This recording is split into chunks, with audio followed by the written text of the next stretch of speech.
Welcome to Voodoo Whiskey Gaming, and this is my late review of Kingdom 80s. I play it on the PC via Steam. It's also available on the PS5, Xbox Series, and the Nintendo Switch. One quick disclaimer, I don't know why this happened, but whenever I was recording footage, the game would lag a little bit, which is weird and really not indicative of the rest of the game, because whenever I wasn't recording, it wouldn't lag. So I just want to clear that up. But let's get into the story. You play as a kid who's just known as the leader. Really, all the other kids in this game are just kind of known by their archetype. You are at a summer camp when a bunch of weird-ass creatures show up, and you ride your bike into that summer camp because it's kind of like a fort, and from then on, you and your buddies kind of have to save the town. And as the title may suggest, it takes place in the 80s. But let's get into the audio, and there is no voiceover work, so nothing to say there. The sound effects, it's a very simple game, so the sound effects are simple, but they work with that kind of game. And then last but not least, the music. I like the music in this game, but there's a lot of time where there isn't music playing, so I was disappointed in that. When there is music, it very much fits with the whole 80s aesthetic of the game. And then let's get into the gameplay mechanics and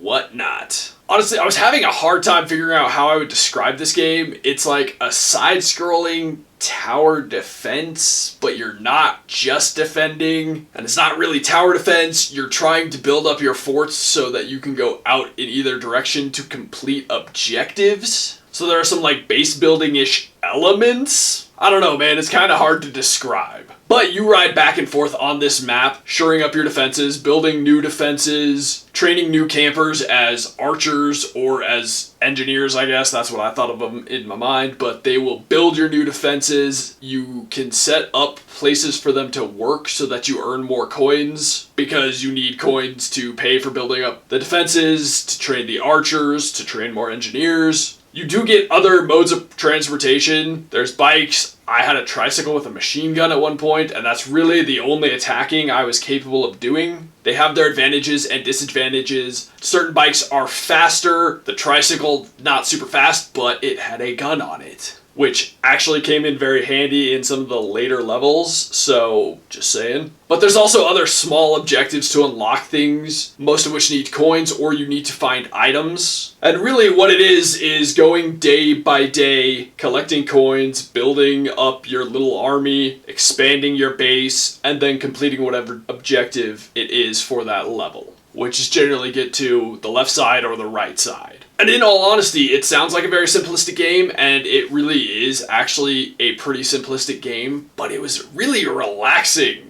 And I think the mechanics all worked very well. I didn't have any that I was really upset about. I played about, 30 minutes in the first level, and I kind of screwed myself over, so it was taking way longer, and I restarted with my newfound knowledge, and I really am glad that I did, because I got more into it by doing that. Now let's get into the controls, and the controls are simplistic. I actually used an Xbox One controller. I know I could have used mouse and keyboard, whatever. I like sitting there with a controller. I've been a console gamer the majority of my life, so a controller just feels far more natural to me. I spent about 10-15 minutes playing with mouse and keyboard, and then I played the rest of the time with my controller, and they both worked fine. I have zero complaints. It's a pretty simple game, so it has simple controls, and they work just fine. Last but not least, the graphics and visuals. It's an indie title, so you know it's gonna be pixel art. And I gotta say, they actually went kind of above and beyond. Yes, it is heavily pixelated. You really can't tell a lot of detail in anything. I am exaggerating when I say that. I just mean that you obviously don't see a lot of character detail. They do put enough in, however, that you can obviously tell the difference between the different characters, as well as the campers that you train. They have different looks to them. Some wear glasses, some wear hats. You can tell the difference between the engineer ones and the archer ones. But one of the things that I thought was really cool is, the bottom quarter, bottom third of your screen or whatever is always water, and it's reflective, and it reflects everything that's going on. So just doing that, they did a really good job with that. And it kind of helps you lose yourself in it all, because it can just be so serene and distracting at times, just going back and forth collecting things. This game takes place over 4 levels. Each one is pretty unique. Nothing wild. They all definitely fit with the aesthetic of the 80s, and they keep that 80s vibe going. That's one thing this game really did a good job with, is being just 80s vibe, whether it was the audio or the visual, and that came together quite well. But then there are actual, like, cinematics, I guess you would call them. They're drawn, and some of them are a bit better than others. There was one where I was like, this could look better, just like positioning of characters and whatnot. It seemed a little awkward and lazy, but it doesn't actually affect the gameplay or the story in reality. Also, when you're watching the cinematics, they have like this graininess, this whole VHS feel to them, which I just thought was fun and totally works with the game and the aesthetic. I think the character designs, although pixelated, they do work. They look good. I think the worlds that they built look really cool. The creature design, it's nothing crazy or in depth, but I think it's well done. I love all the fun little 80s Easter eggs throughout the game. Overall, I think visually what they did, it works. It's simplistic, but like I said, it works with the overall game. It works with, yeah, just the overall game. So to wrap this up, I actually enjoyed this. It's not crazy expensive. It's not crazy long either, but if you just want to relax and play a video game, it's very soothing, oddly enough. Like, even when things weren't necessarily going my way, I still was quite relaxed. So to put it simply, I really enjoyed this. I didn't exactly know what I was getting myself into, but I had a good time with it. I had a very relaxing time with it. So I don't have any problems recommending it because, again, it's not crazy expensive. And it makes me kind of want to try the other games in the series. Okay, so in the comments down below, why don't you tell me, have you ever played a game where you're sitting there going, I don't know how to describe this to someone?